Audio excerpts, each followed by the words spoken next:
channel Ngulik Horor.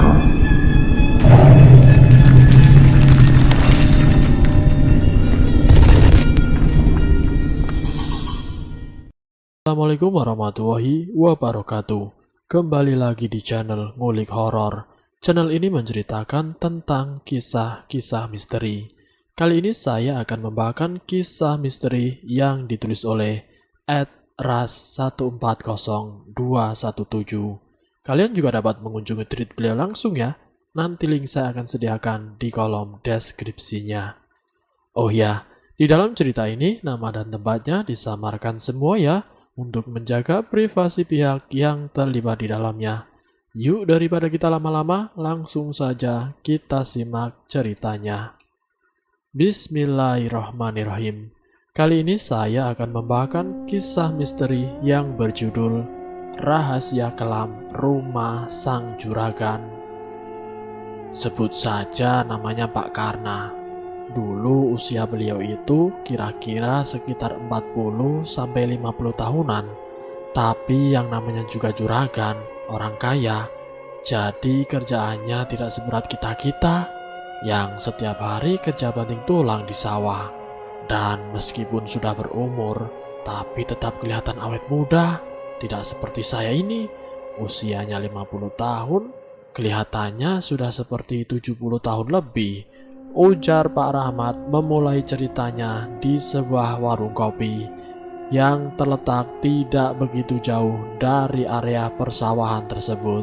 Sembari mencelupkan roti isi coklat ke dalam kopinya, Pak Rahmat kemudian melanjutkan ceritanya. Pak Karna dan keluarganya itu sangat baik pada warga desa. Semua pemuda-pemuda desa ini termasuk saya dulu dikasih pekerjaan dengan upah yang lumayan tinggi. Bayangkan, 10.000 rupiah per hari kerja. Di tahun itu kalau di tempat orang lain upah sehari paling banyak cuma 5.000. Lanjutnya seraya menghela nafas panjang. Mata Pak Rahmat menatap lurus ke depan. Hamparan padi yang sudah mulai meninggi terlihat sedang dipermainkan oleh semilir angin, membuat daun-daunnya saling bergesekan satu dan yang lainnya. Pemandangan persawahan yang cukup menyejukkan hati. Sepiring gorengan-gorengan disajikan di atas meja oleh ibu-ibu pemilik warung. Aromanya sungguh menggiurkan. Om pun mengambil satu pisang goreng yang masih panas tersebut, lalu mulai melahapnya sambil mendengarkan cerita dari Pak Rahmat. Pak, besok ke rumahnya Pak Karna ya, ada acara selamatan, kata Rahmat muda yang memang ditugaskan untuk datang dari rumah ke rumah untuk mengundang orang-orang. Iya Mat, saya pasti datang. Rahmat pun kemudian melanjutkan langkahnya untuk mendatangi rumah selanjutnya. Rumah di sana dulu itu jarak satu sama lainnya tidak sedekat sekarang, tapi lumayan berjarak beberapa meter dulu baru rumah lain.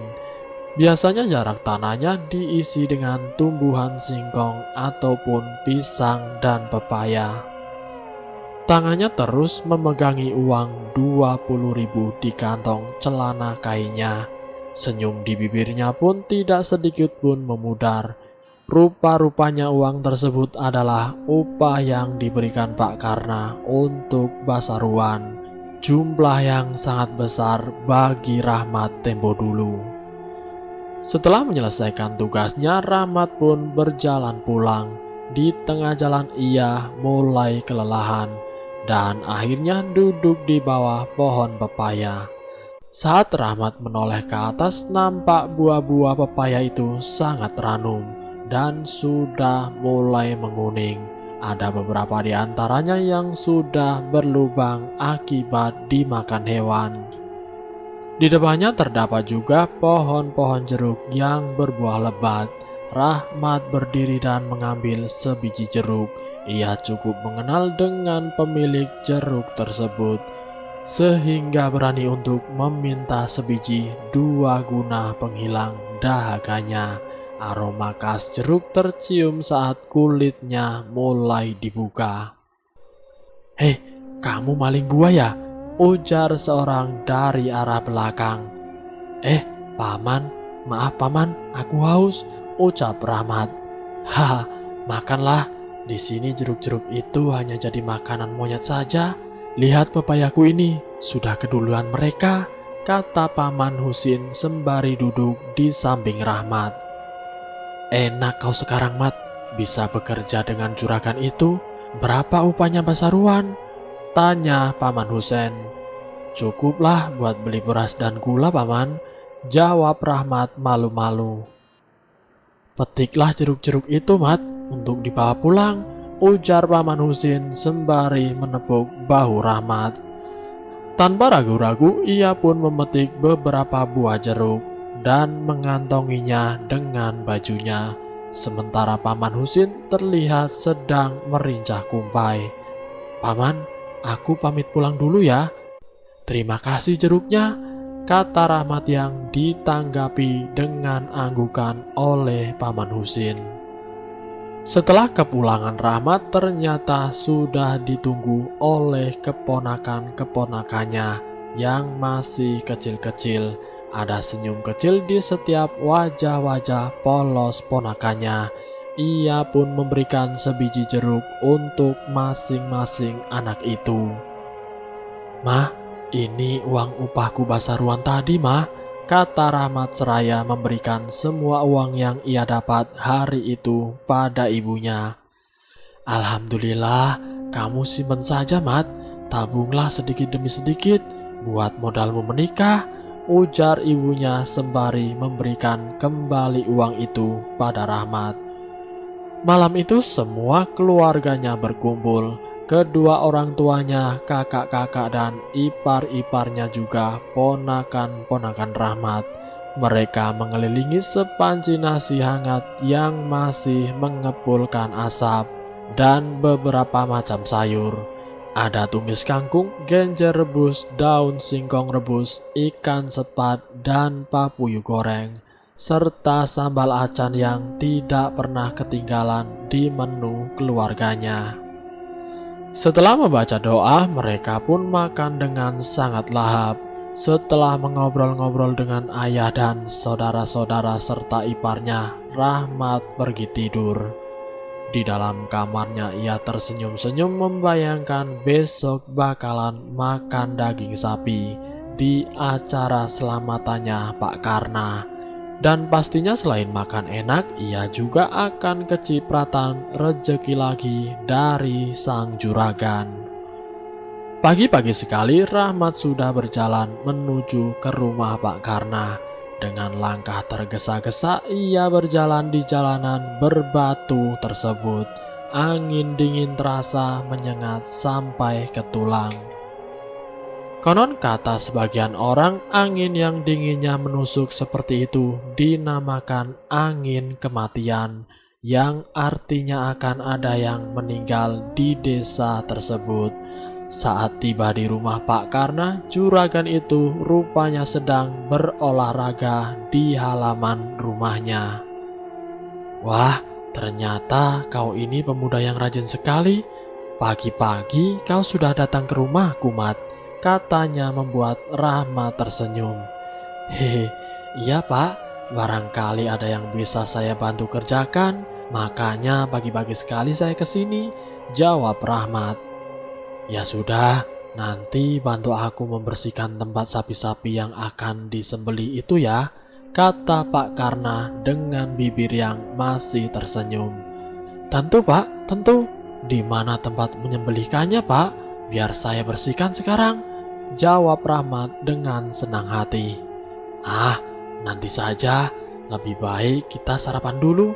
Ayo masuk ke dalam," ujar Pak Karna seraya berjalan ke arah pintu rumahnya. Dengan langkah malu-malu, Rahmat pun ikut membuntut masuk di belakang sang juragan. Rahmat terperangah melihat rumah mewah milik Pak Karna. Perabotan di rumahnya benar-benar hanya dimiliki orang-orang kaya pada zaman itu. Tatapannya menatap ke arah TV yang berada di ruang tengah itu. Wow, Ucapnya kagum seketika hayalannya membayangkan dia duduk sambil menonton televisi di rumah itu bersama keluarganya.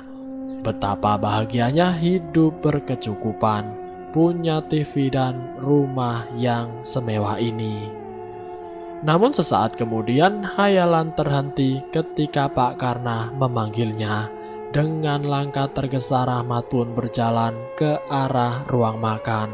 Dan sekali lagi ia dibuat terperangah dengan menu-menu yang tersaji di atas meja ulin tersebut. Ada ayam goreng, ikan gabus, wadi sepat siam, beberapa lalap dan sambal. "Ayo Mat, kita makan dulu," ujar Pak Karna sembari tersenyum. Rahmat nampak ragu-ragu untuk duduk sejajar dengan sang juragan tersebut. "Duduklah, tidak usah malu-malu. Ini piringnya," lanjut Pak Karna. Rahmat mengambil sesendok nasi dan ayam goreng, lalu ia makan dengan sangat lahap. "Senang mau tiap hari makan di rumahku?" tanya Pak Karna tersenyum. Mendengar pertanyaan itu, Rahmat pun sedikit gugup. Ia mengira akan dimarahi atau entahlah, membayangkannya saja ia tidak sanggup. "Teruskan makannya, Mat. Aku hanya bertanya padamu, apa kau ingin bekerja di rumahku dengan upah 150.000 per bulan? Makan dan minum ikut apapun yang aku makan dan minum di sini. Kerjamu hanya membantu memotong rumput, membantu membersihkan rumah. Bagaimana?" tawar Pak Karna. "Mau Pak, saya mau," jawab Rahmat tersedak. "Haha, baguslah kalau begitu. Ayo makan yang banyak, biar semangat nanti kerjanya," kata Pak Karna. Saat matahari mulai menyengat, beberapa warga yang laki-laki datang ke rumah Pak Karna untuk membantu menyembelih sapi-sapi yang akan dimasak hari itu. Setelah sapi-sapi sudah disembelih, mereka pun beramai-ramai memotong dagingnya dan memisahkan antara kulit serta daging. Sementara para ibu-ibu sedang menyiapkan bumbu-bumbu untuk memasak daging-daging sapi tersebut. Singkatnya, sehabis Isya, acara selamatan pun dimulai. Orang-orang mulai berdatangan ke rumah Pak Karna, tidak terkecuali keluarga dari Rahmat. Sebelum membaca doa, Pak Karna mengatakan sesuatu pada tamu-tamunya. "Seminggu lagi saya akan pergi keluar pulau, ada perjalanan bisnis, dan rumah ini saya percayakan pada 2 ART saya dan juga kepada Rahmat. Mereka akan menjaga rumah saya selagi saya tidak ada di sini. Jadi malam ini saya menggelar acara selamatan guna untuk meminta doa kepada kalian semua. Semoga perjalanan saya kali ini selamat sampai tujuan dan cepat bisa kembali ke sini lagi," kata Pak Karna. Para tamu-tamu pun mengaminkan apa yang diucapkan oleh Pak Karna. Kemudian selanjutnya doa selamat pun mulai dibacakan oleh seorang ustadz. Hidangan demi hidangan disajikan untuk para tamu-tamu dan sebagian dibungkus untuk diberikan nanti ketika tamu-tamunya akan pulang. Berbagai macam kue dan buah-buahan mahal juga ikut dihidangkan. Rahmat yang sedari tadi sibuk mengantarkan makanan pun baru sempat kebagian makan. Ia mengambil beberapa macam masakan daging dan sepiring penuh nasi. Ia memakan di pojokan dengan sangat lahapnya, karena pada masa itu orang-orang biasa sangat jarang sekali bisa makan daging, kecuali saat hari raya Idul Fitri ataupun ada orang kaya mengadakan acara-acara tertentu seperti pernikahan ataupun bahaul. Sekitar pukul 10 malam setelah menyelesaikan tugasnya, Rahmat pun menemui Pak Karna untuk berpamitan. "Rusdah, bungkuskan daging dan nasinya untuk Rahmat ya," ujar Pak Karna seraya mengeluarkan sebuah amplop putih dari saku bajunya. Sesuatu yang sangat ditunggu-tunggu oleh Rahmat. "Terima kasih ya, Mat. Oh ya, ini upahmu sekalian untuk 3 bulan ke depan ya," kata Pak Karna. Amplop itu pun lumayan tebal. Rahmat dengan tangan gemetar menerimanya sembari mengucapkan terima kasih. Dari arah dapur, Acil Rusdah keluar membawa beberapa bungkusan plastik yang berisi nasi dan daging. "Terima kasih banyak ya, Pak. Saya berjanji akan kerja dengan sungguh-sungguh di rumah Bapak. Sekali lagi, terima kasih banyak ya, Pak," ucap Rahmat. Pak Karna mengangguk dengan bibir tersenyum. Rahmat berjalan pulang dengan langkah tergesa-gesa. Ia sudah tidak sabar untuk membuka amplop yang diberikan oleh Pak Karna tadi. Angin dingin menembus menerbangkan debu-debu yang ada di jalan, membuat mata Rahmat sedikit terasa perih karena kemasukan debu. Saat ia berjalan melewati jalanan di dekat kebun pisang, Rahmat melihat seorang tengah berdiri mematung di pinggir jalan.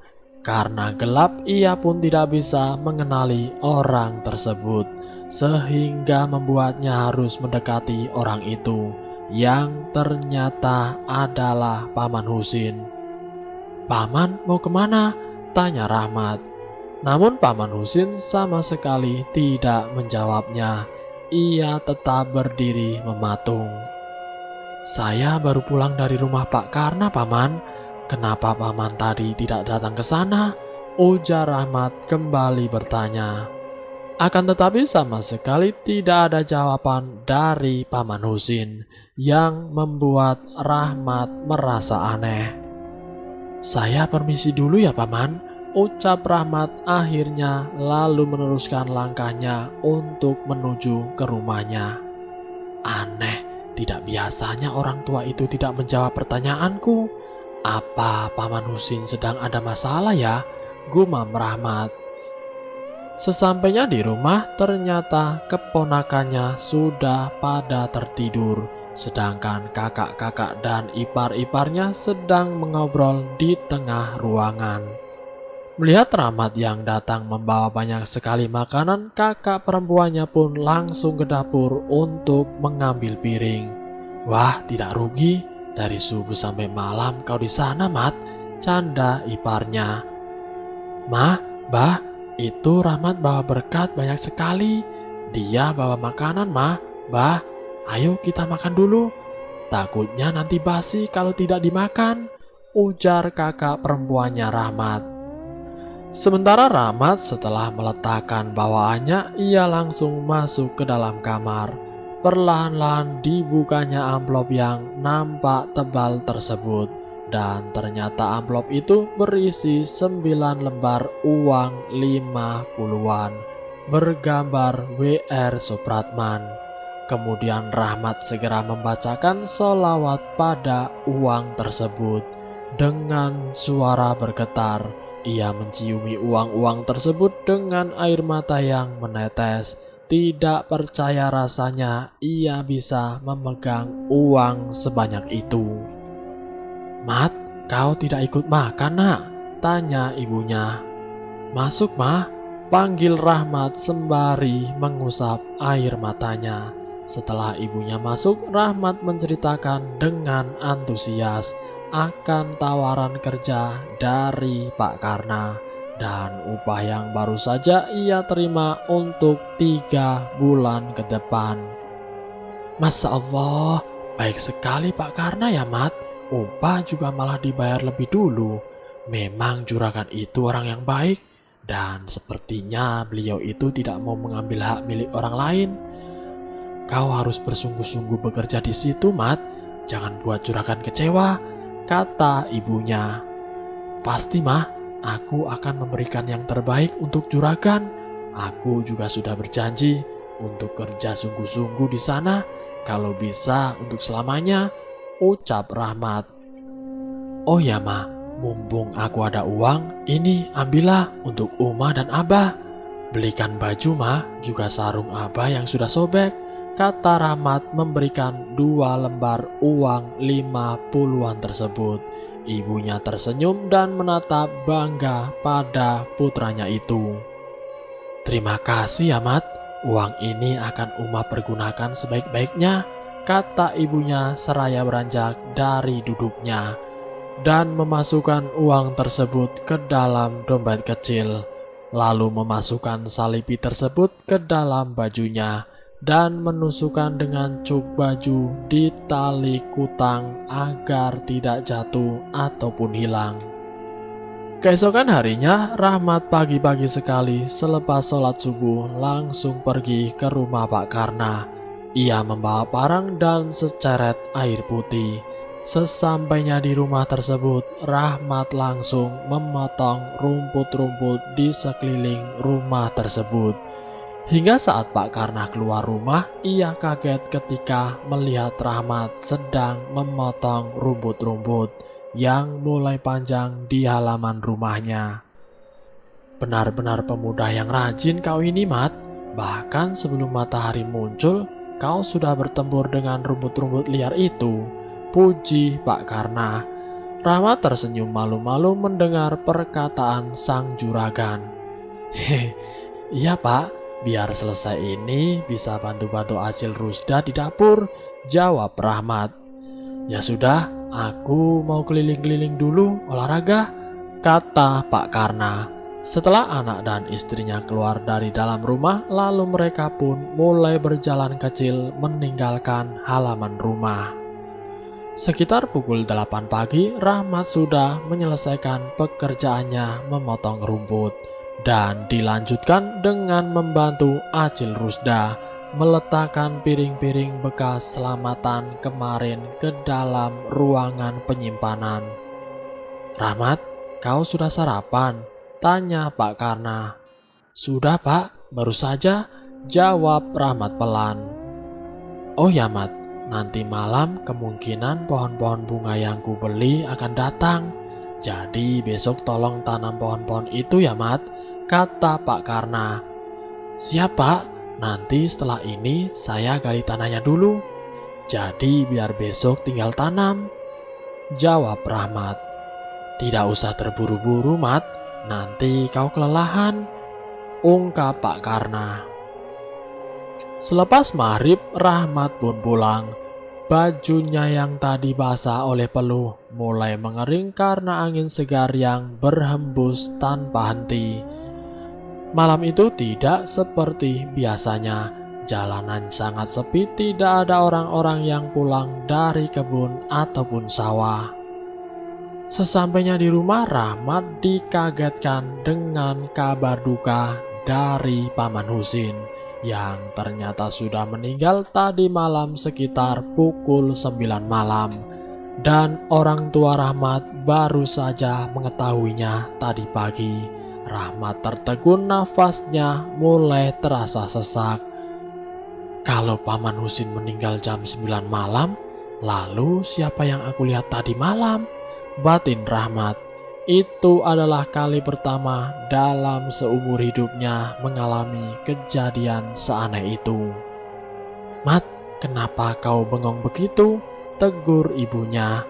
Rahmat menggelengkan kepalanya, ia enggan menceritakan apa yang sudah ia alami pada ibunya. Berarti jenazahnya sudah dimakamkan, Ma? Tanya Rahmat. Iya, abahmu baru saja berangkat ke sana untuk menurun tanah, jawab ibunya. Rahmat kembali termenung. Ia begitu sangat tidak menyangka, padahal baru kemarin ia bertemu dengan Paman Husin.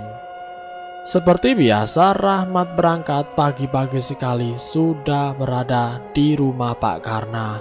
Pohon-pohon bunga yang datang cukup banyak sehingga lubang-lubang yang dibuat Rahmat kemarin masih kurang jumlahnya. Hari itu Pak Karna dan istrinya kembali berolahraga. Aku senang dengan semangat pemudamu itu, Mat. Insya Allah kau akan menjadi orang yang sukses nantinya, kata Pak Karna. Amin, semoga saja ya Pak, ucap Rahmat tersenyum. Tidak beberapa lama setelah kepergian Pak Karna dan istrinya, datang seorang perempuan yang sepertinya berusia tidak jauh beda dari sang juragan. "Di mana Karna?" tanya perempuan itu dengan nada yang sedikit membentak. Senyum di bibir Rahmat perlahan-lahan hilang. "Juragan sedang jalan-jalan pagi," jawab Rahmat pelan. "Cepat susul dia dan suruh untuk segera pulang," bentaknya lagi.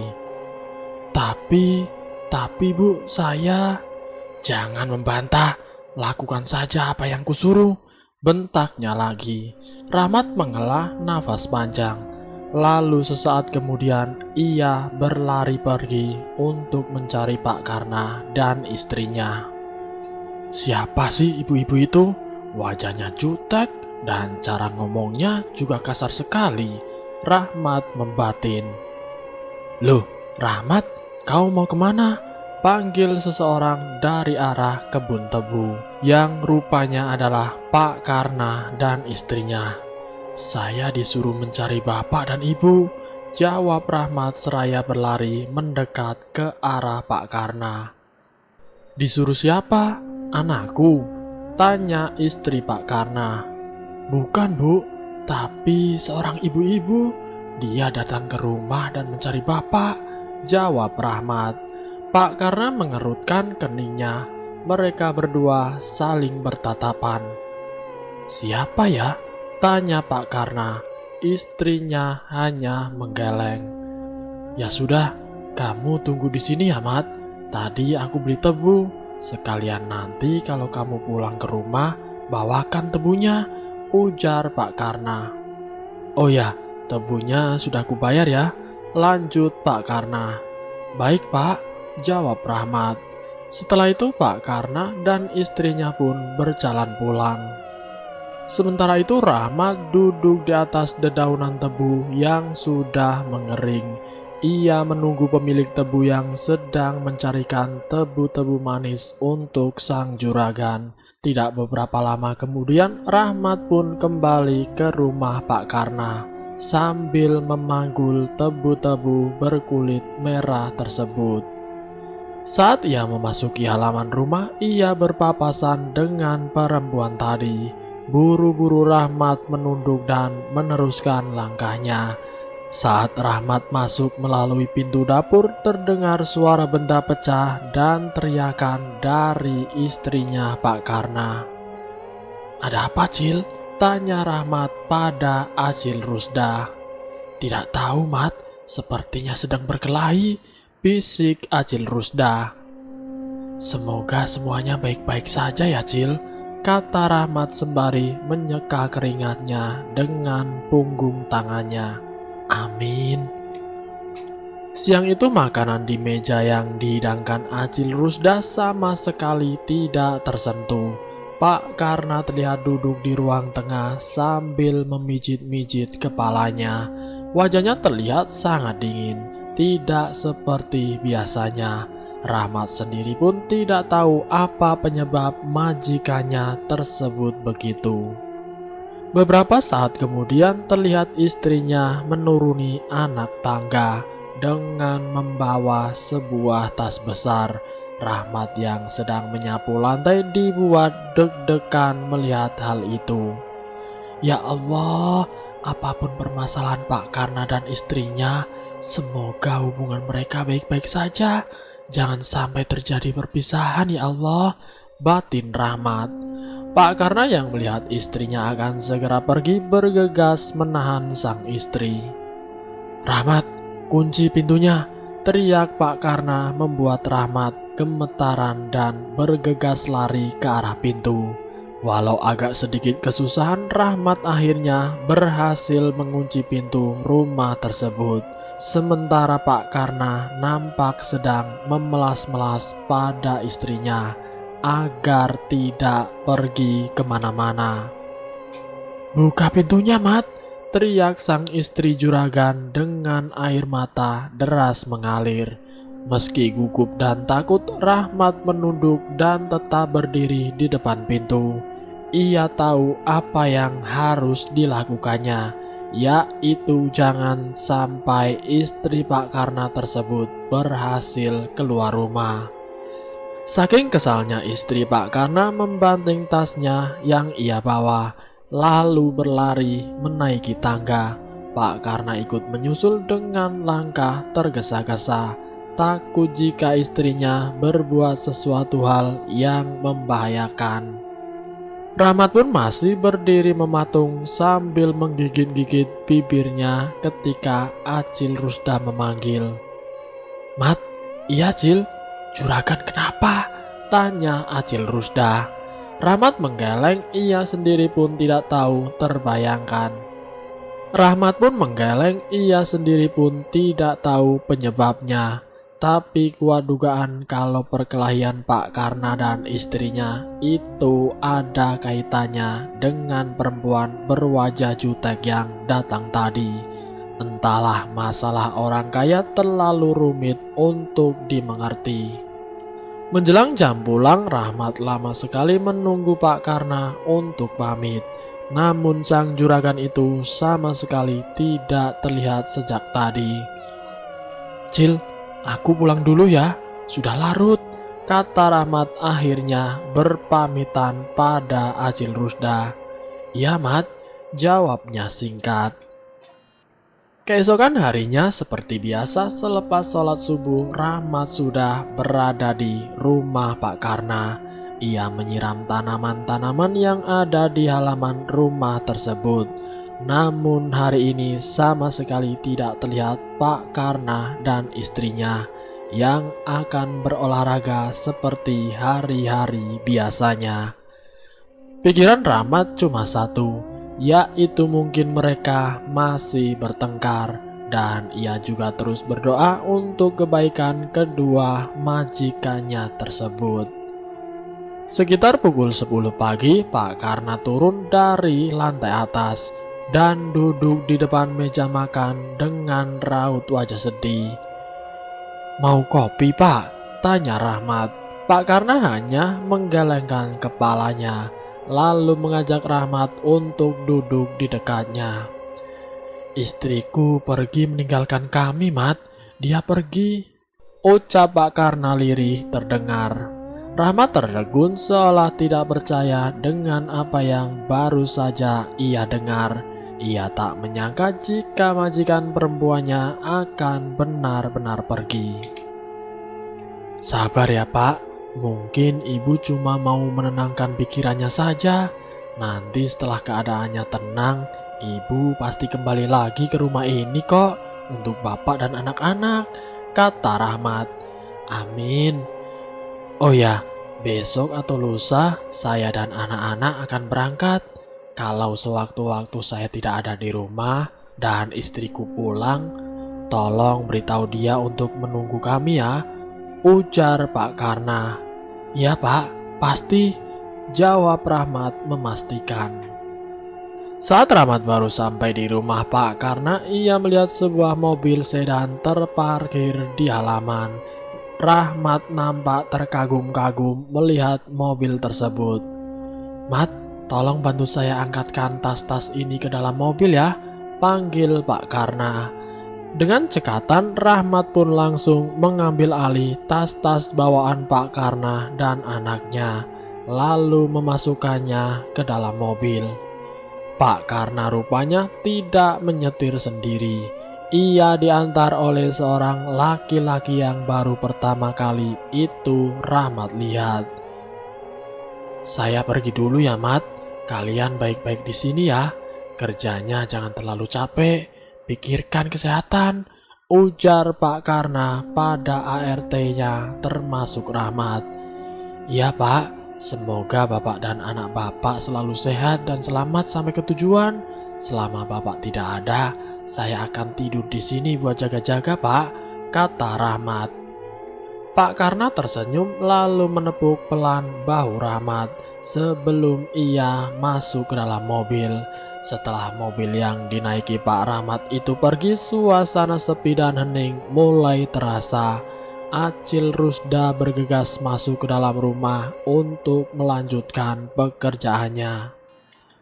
Sementara Rahmat mulai menyapu seluruh ruangan yang ada di dalam rumah. Namun tidak seperti biasa, ruangan gudang yang berada di bawah tangga terkunci sangat rapat.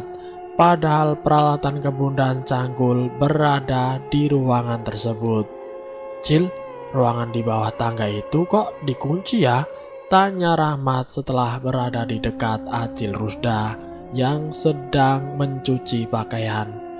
"Tidak, aku tidak menguncinya, Mat," jawab Acil Rusda. Rahmat pun mengerutkan keningnya. Apa mungkin Pak Karna yang mengunci pintu gudang tersebut? Kalaupun iya, untuk apa? Bukankah selama ia kerja di situ, ruangan tersebut tidak pernah terkunci? Rahmat pun membatin. "Aku mau ambil cangkul, Cil, untuk memindahkan pohon bunga kenanga ke halaman belakang.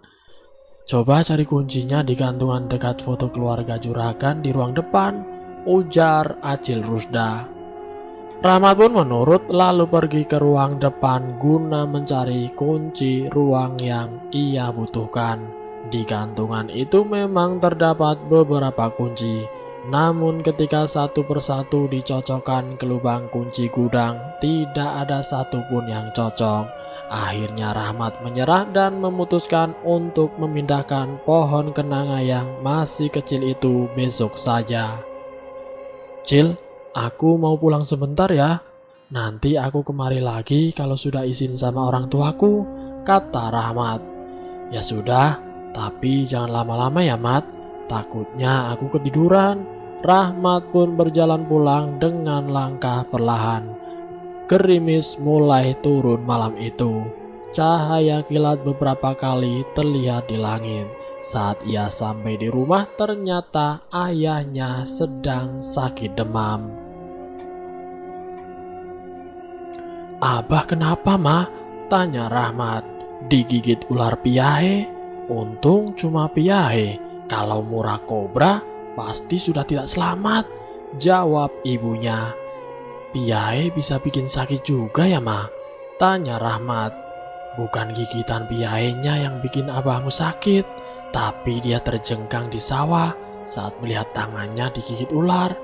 Kaget abahmu, yang mungkin terjengkangnya itu yang bikin abahmu kapidaraan." Rahmat hampir saja tergelak mendengar penjelasan ibunya. "Ma, Pak Karna dan anaknya sudah berangkat tadi pagi. Malam ini rencananya aku akan tidur di sana, Ma, untuk jaga rumah. Apa boleh, Ma?" tanya Rahmat. "Ya boleh, Mat. Tapi kamu mandi dulu, Gi. Habis itu makan. Jangan lupa sholatnya ya," jawab ibunya. Rahmat mengangguk lalu pergi dari situ untuk mandi. Selesai memakai baju, ia berjalan ke arah dapur dan membuka panci serta tudung saji. Ternyata hari itu lauk makanannya sayur keladi dan papuyu bakar juga sedikit sambal acan. Rahmat mengambil sepiring nasi yang sudah mulai dingin lalu memberi sedikit kuah air panas ke dalam piring nasinya. Ia nampak makan dengan sangat lahap.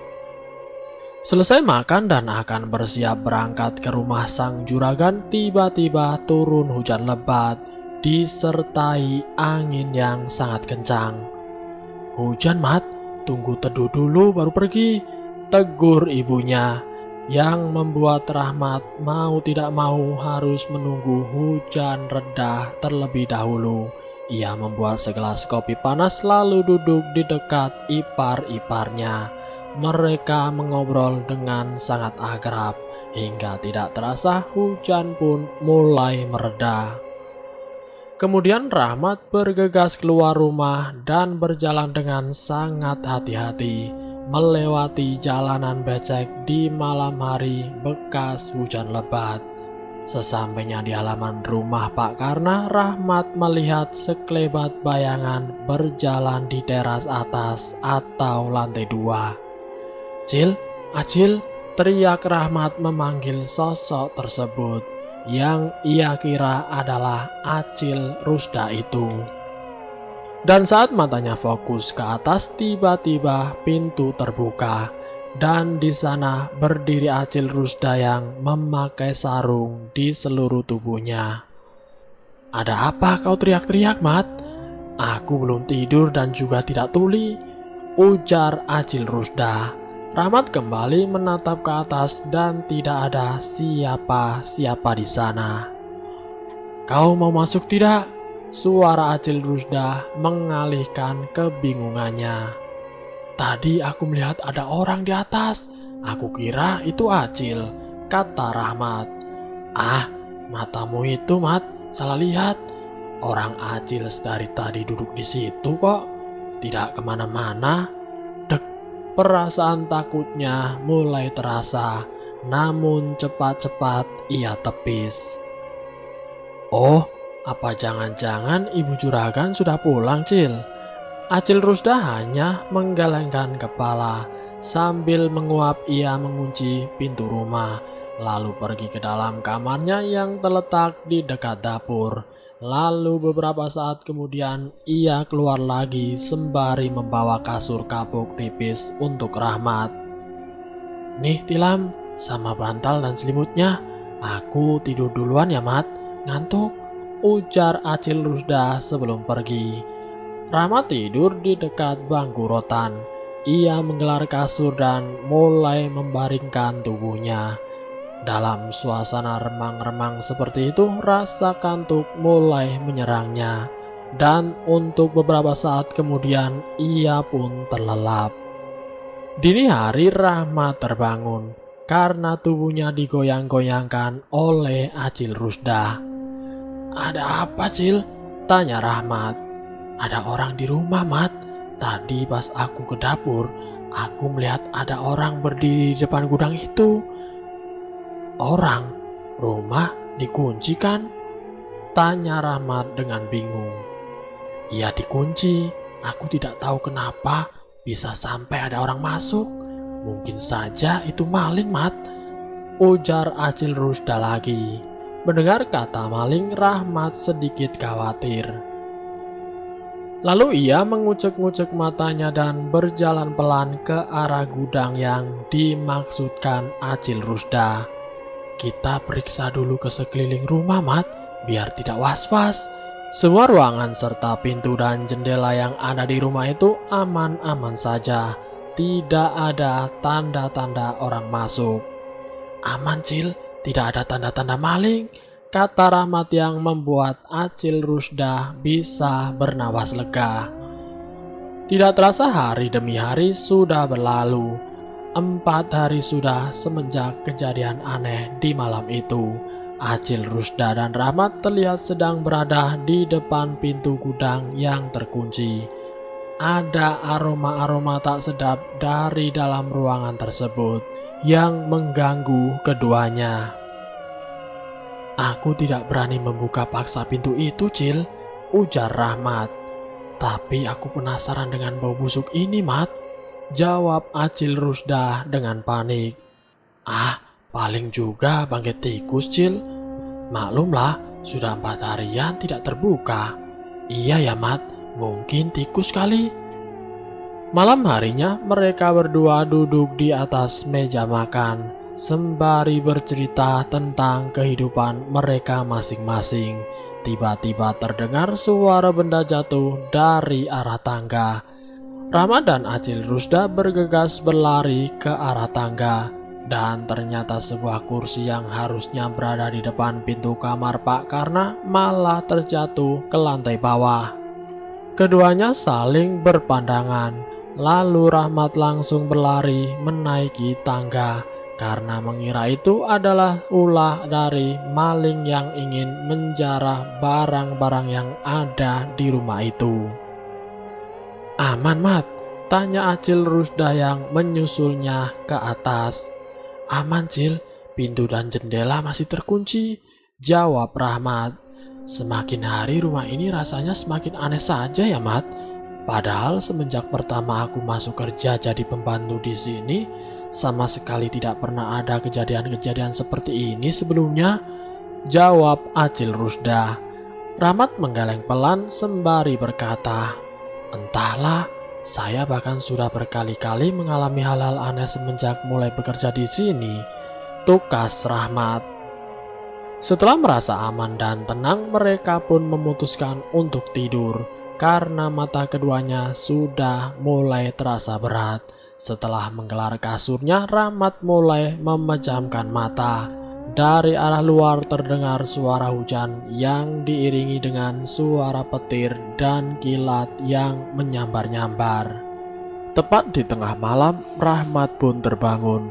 Setelah sebelumnya ia bermimpi bertemu dengan Pak Karna dan anak istrinya yang sedang berolahraga di sebuah tempat yang sangat aneh.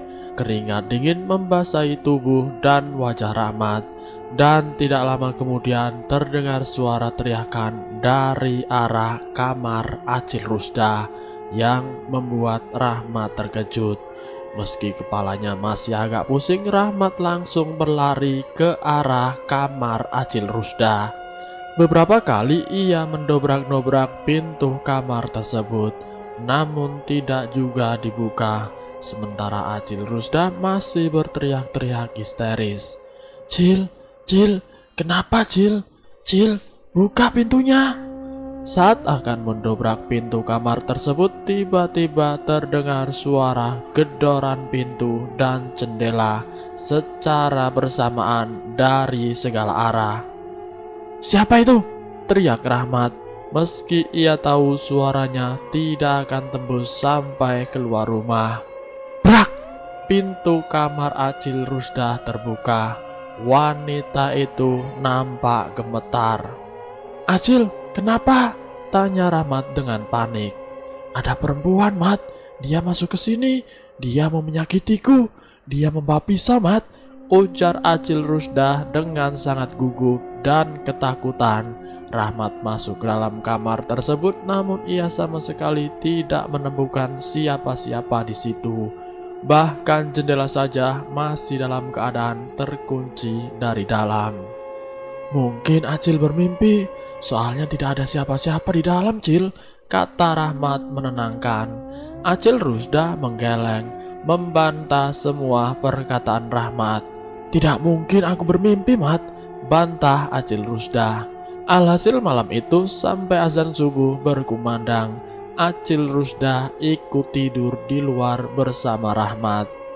Selesai sholat, Rahmat pun memulai pekerjaannya membersihkan halaman dan menyapu rumah. Sementara Acil Rusda masih duduk di teras sambil melamun. Saat Rahmat akan pulang ke rumahnya mengambil baju, pasti Acil Rusda selalu berpesan untuk jangan lama-lama. Selalu begitu setiap harinya. Mereka merasa keanehan-keanehan yang terjadi di rumah sang juragan itu semakin lama semakin bertambah parah.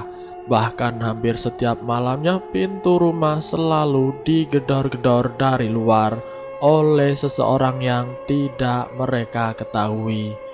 Dan ketika sudah hampir 1 bulan berlalu, beberapa warga mulai mengisukan bahwa sering melihat ibu juragan mandor mondar-mandir di luar rumah dengan wajah yang menunduk.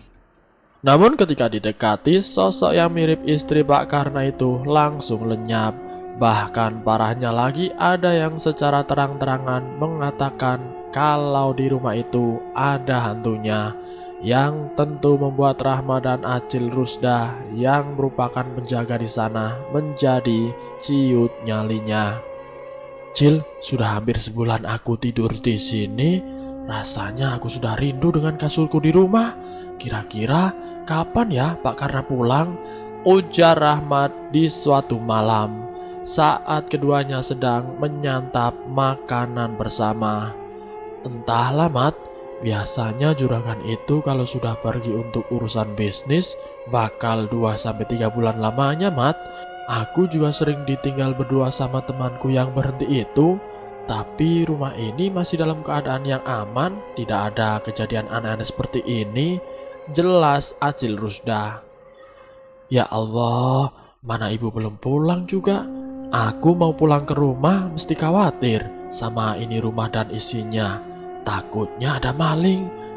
Gebrak, brak. Brak! Mendengar suara itu, Rahmat otomatis menghentikan makannya.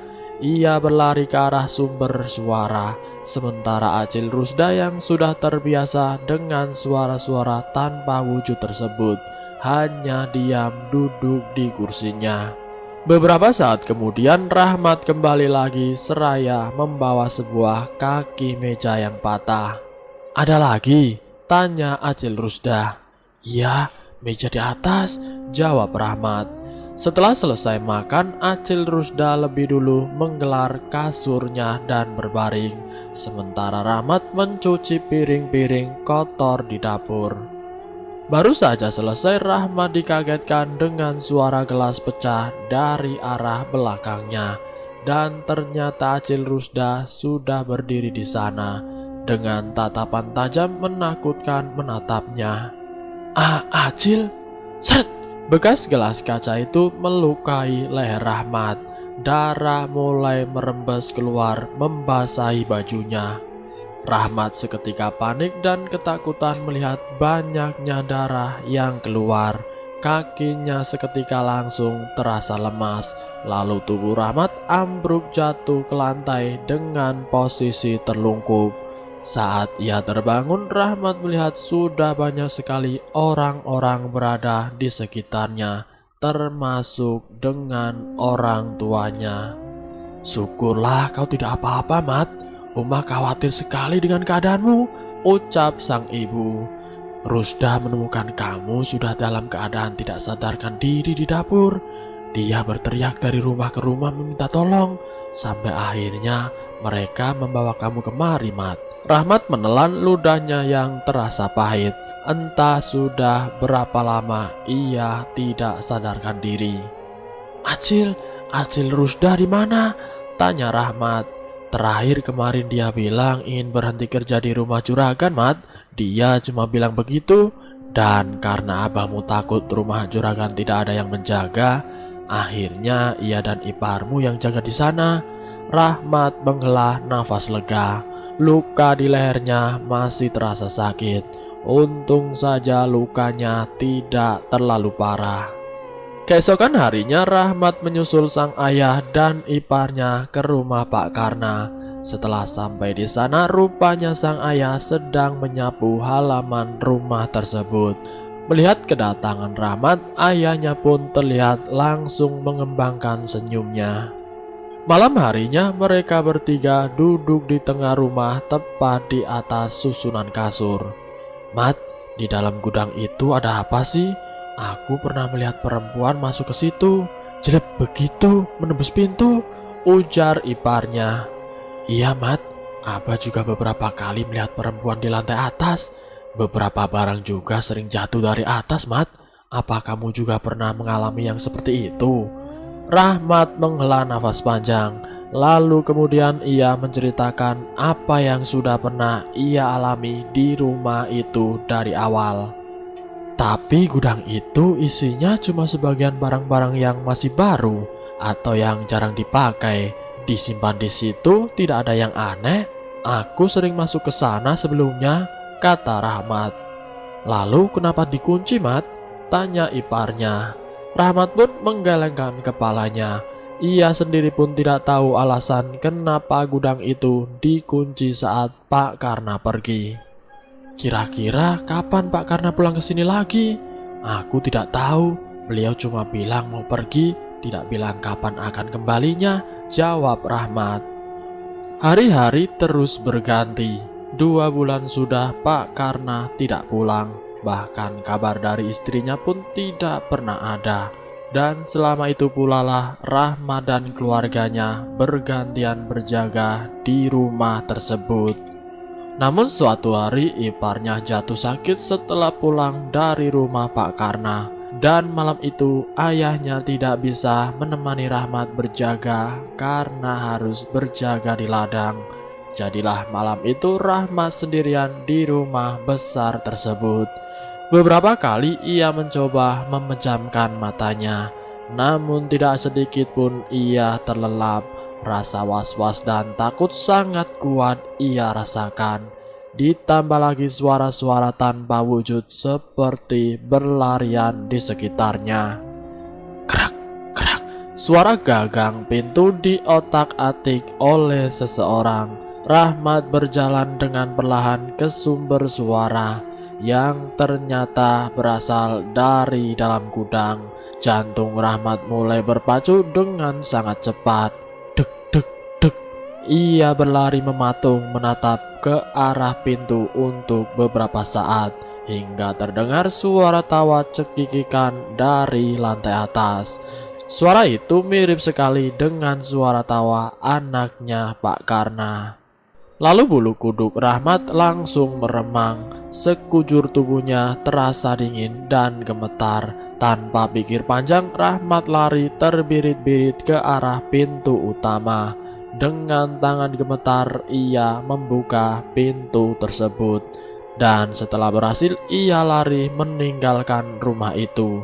Saat ia kembali menoleh ke arah teras lantai 2, terlihat dua sosok yang tengah berdiri sambil menatapnya yang sepintas sangat mirip dengan sang juragan.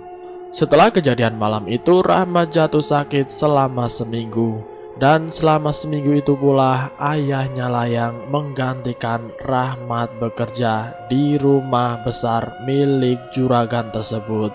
Namun hanya di siang hari, karena saat malam ayahnya Rahmat akan berjaga di ladang. Aku tidak berani tidur di rumah itu lagi, Mah. Aku takut, ujar Rahmat pelan. Uma dan Abah tidak pernah memaksamu untuk tidur di sana, Mat. Yang terpenting sebelum kau pulang, pastikan pintu dan jendela terkunci dengan rapat. Karena menjaga milik orang itu, tanggung jawabnya sangat besar, ucap ibunya menjelaskan. Iya, Mah, jawab Rahmat singkat. Dan semenjak hari itu, Rahmat sudah tidak berani lagi untuk tidur di rumah Pak Karna. Isu-isu mulai beredar luas tentang rumah Pak Karna, juga tentang ketidakpulangan sang juragan. Ada yang mengatakan kalau Pak Karna sudah resmi pindah atau sudah beristri lagi. Bahkan isu yang paling parah adalah yang mengatakan kalau Pak Karna kecelakaan dan meninggal bersama anak istrinya.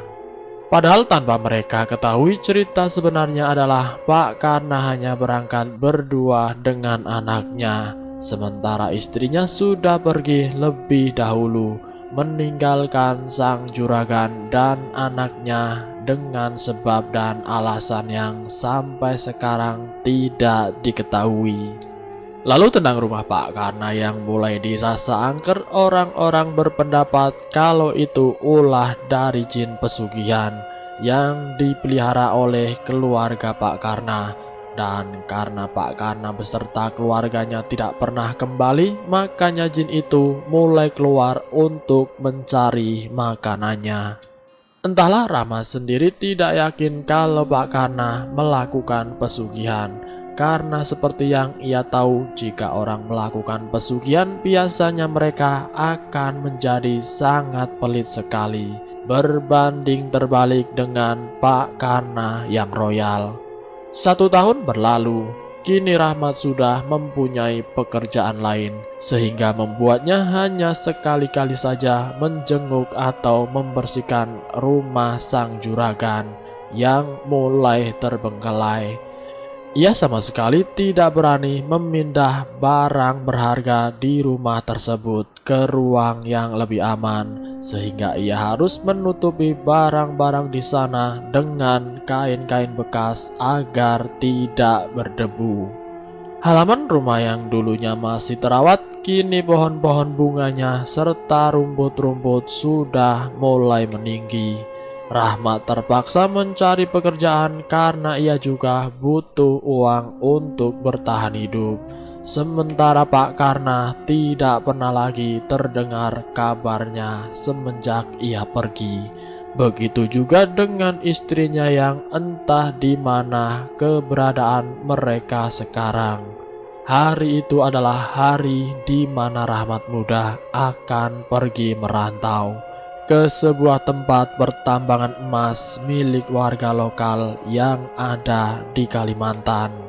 Sebelum pergi, ia pergi ke rumah sang juragan.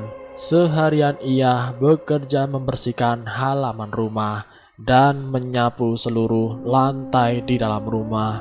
Ia juga menambah beberapa kunci tambahan di sekitar pintu dan jendela, agar jika nanti ia pergi, rumah juragan itu tidak dibobol maling. Saat hari sudah mulai gelap, Rahmat menuruni tangga rumah tersebut. Dan saat menoleh ke arah pintu gudang, terlihat sekelebat bayangan seseorang. Rahmat pun berjalan pelan ke arah pintu gudang. Ada suara-suara aneh yang ia dengar dari dalam. Perlahan-lahan menempelkan telinganya di daun pintu gudang yang masih tertutup. Terdengar suara seperti ada yang memukul-mukul atau membongkar lantai gudang di dalam. Brak, brak. Rahmat memukul-mukul pintu tersebut, lalu kembali menempelkan telinganya di pintu. Dan suara yang tadi ia dengar mendadak lenyap. Rahmat menghela nafas lega dan ia berpikir kemungkinan itu hanyalah ulah dari tikus-tikus yang sudah membuat markas di dalam gudang tersebut. Saat akan berjalan keluar, Rahmat mendengar suara isak tangis seseorang dari dalam gudang. Saat itu keadaan rumah tersebut sudah lumayan gelap, karena hanya ada satu penerangan, yaitu lampu yang dibawa oleh Rahmat. Aku kemari hanya untuk merapikan rumah ini dan menambah kunci-kunci pengaman, karena besok aku sudah harus berangkat kerja ke tempat yang jauh. Tidak ada niatku mengganggu atau mengusik kalian. Tolong jangan ganggu aku, ujar Rahmat. Kemudian suara tangisan itu menghilang, tapi berganti dengan suara barang-barang terpelanting. Beberapa lampu terjatuh dari atas dan mengenai kepala Rahmat. Merasa keadaan sudah tidak aman baginya, Rahmat langsung berlari ke arah pintu. Namun pintu itu rupanya terkunci, dan kuncinya entah berada di mana. Saking takutnya, Rahmat sampai menangis sambil terus berusaha membuka pintu dengan paksa. Allahu Akbar! Tidak henti-hentinya takbir, sholawat dan doa-doa keluar dari mulut Rahmat. Sampai-sampai ia tidak sadar ada sesosok laki-laki yang berdiri di atas tangga, tengah memperhatikannya dengan dua mata merah menyala. Dan untungnya saat itu dari arah luar rumah terdengar suara orang tuanya. Saat pintu rumahnya terbuka, tubuh Rahmat langsung ambruk. Tubuhnya terasa lemas. Namun begitu ia masih mendengar perkataan orang tuanya yang sangat khawatir dengan dirinya. Rahmat di perantauan seringkali bermimpi tentang Pak Karna yang berdiri menatapnya dengan wajah pucat. Dan ketika ia terbangun, ada perasaan aneh merasuki dalam dirinya. Ia sedikit kepikiran dengan rumah itu. Apakah masih aman-aman saja dari para maling? Ataukah barang-barang berharganya sudah dijarah? Mengingat pada masa itu hanya orang-orang kaya yang memiliki televisi dan juga barang-barang berharga lainnya. 2 tahun kemudian Rahmat sudah memiliki istri. Ia masih bekerja di tambang emas lokal. Di tahun ke-7 ia serta anak dan istrinya pun pulang ke kampung halaman Rahmat. Ayahnya sudah meninggal dan ibunya juga sakit-sakitan. Rahmat pun diberikan kepercayaan untuk mengelola sawah serta ladang milik almarhum ayahnya. Dan selama hampir 10 tahun lebih itu pula lah Pak Karna dan keluarganya tidak pernah kembali lagi ke rumah mereka. Dan sekarang rumah itu benar-benar sudah terbengkalai. Beberapa jendela sudah dibobol maling. Dan barang-barang yang sebelumnya tersusun rapi kini sudah berantakan di mana-mana. Rahmat pun sudah tidak berani lagi untuk masuk ke dalam rumah itu, karena beberapa kejadian dulu membuatnya cukup ketakutan jika harus seorang diri masuk ke dalam rumah itu.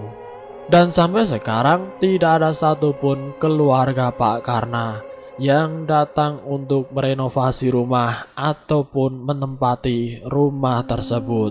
Selama bertahun-tahun terbengkalai tidak terurus, bangunan megah itu kini mulai rusak perlahan-lahan. Keindahannya sedikit demi sedikit terkikis oleh waktu. Pak Karna entah di mana dan kemanakah beliau pergi.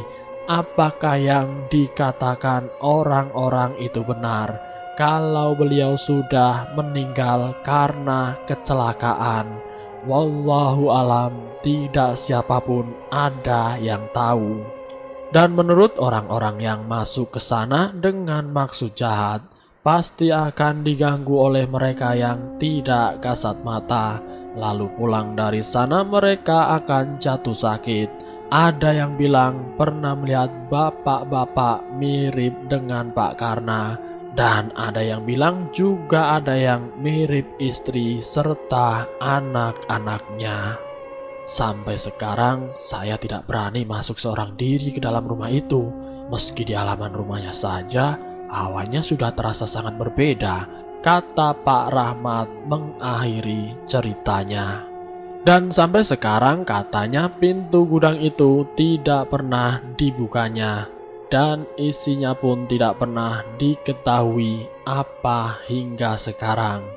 Jujur saja Om penasaran, cuma sayang tidak diizinkan untuk membuka pintu tersebut, karena Pak Rahmat masih memegang teguh janjinya untuk menjaga bangunan itu, dan berharap jika suatu saat nanti anak keturunan Pak Karna akan kembali lagi ke sana. Dan selesai. Itulah kisah misteri yang berjudul Rahasia Kelam Rumah Sang Juragan. Semoga kisah kali ini bisa menjadi pengetahuan buat kita semua, agar kita selalu berhati-hati dimanapun kita berada. Ambil sisi positifnya dan buang jauh-jauh sisi negatifnya. Terima kasih sudah mampir di channel kami. Jika kalian tertarik dengan video kami, silahkan tekan tombol like, share, dan komen. Tekan subscribe untuk mengikuti video kami selanjutnya. Wassalamualaikum warahmatullahi wabarakatuh.